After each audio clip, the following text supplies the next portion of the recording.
My name's Andrea Tarr. I'm a member of the Veterinary Products Committee. This presentation is a summary of the VPC's discussion about ectoparasiticides used in cats and dogs and the environment. The discussion focused on ectoparasiticides that are authorized as veterinary medicines. This is the biggest category of veterinary medicines by far, with more than 50 brands containing more than 20 different insecticide or insect growth regulating ingredients. There are products in each of the 3 distribution categories, and so they're widely available from veterinary surgeries, pet stores, pharmacies, supermarkets, and via the internet.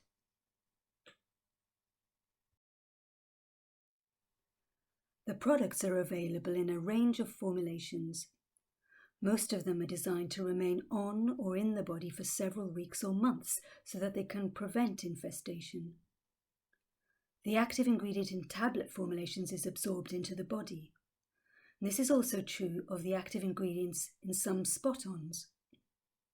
But for most of the spot-ons, the active ingredient remains on the body surface, spreading over the body and the fatty substances in the skin, where it remains for several weeks. Collars act as reservoirs from which the active ingredient is gradually released and spread over the body to give a duration of effect of several months. Some products contain an ectoparasiticide in combination with a worming ingredient. This all adds up to a choice of useful products that is extensive, but also pretty complex.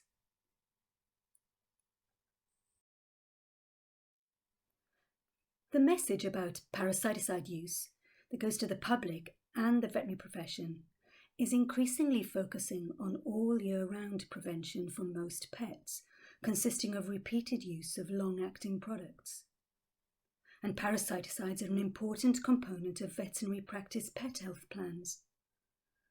But this so-called blanket approach is prompting concern in the veterinary profession about the potential collateral damage to our environment. It was in response to such concerns that the VPC and VMD organised a specific discussion about the topic.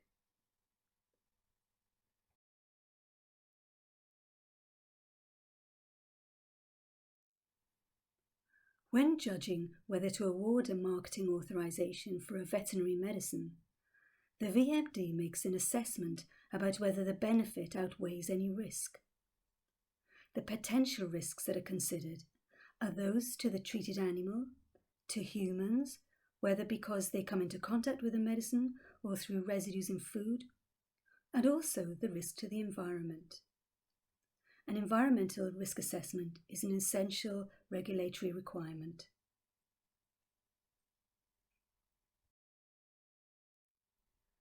The environmental assessment is in 2 phases. In the first phase, there's a series of questions aimed at estimating the extent of environmental exposure. For medicines that go on to phase 2, there's a detailed assessment of the fate and effects of drug residues. However, the assessment of products for non-food animals stops early on at question 3 of phase 1. In general, this seems reasonable because it's assumed that individual animals rather than large groups of animals are being treated, that the volumes used will be relatively small, and the risk to the environment will be insignificant. But there are now 21 million cats and dogs in the UK, and given the widespread and frequent use of parasiticides, the exemption from the need for a fuller environmental impact assessment is questionable.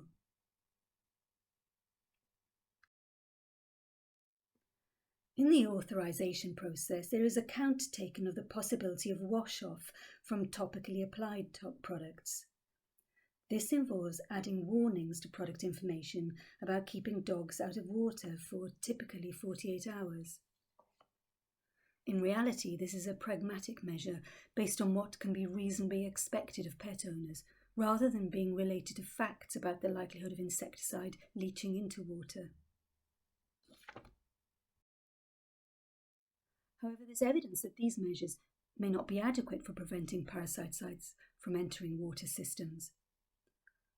A published study of fipronil spot-on use on dogs in the USA found that fipronil continued to wash off dogs' coats throughout the 28 days of the study.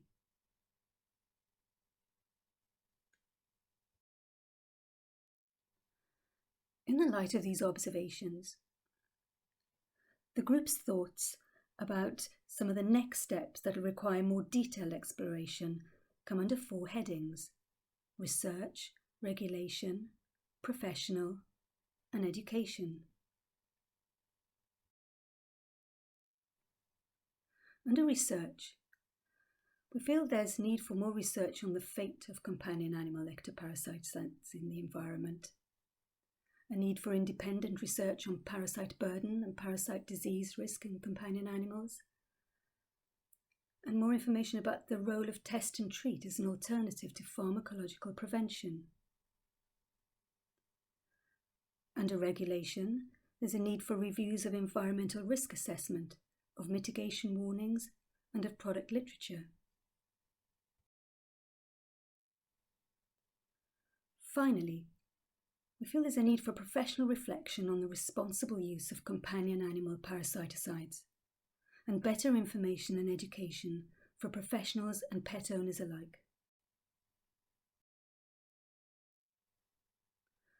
The overall aim must be that we think carefully about the best way to use these enormously useful medicines without causing harm to our environment.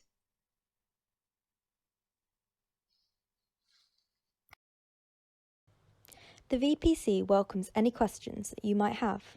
To ask your questions, please go to www.slido.com and use the event code 96607.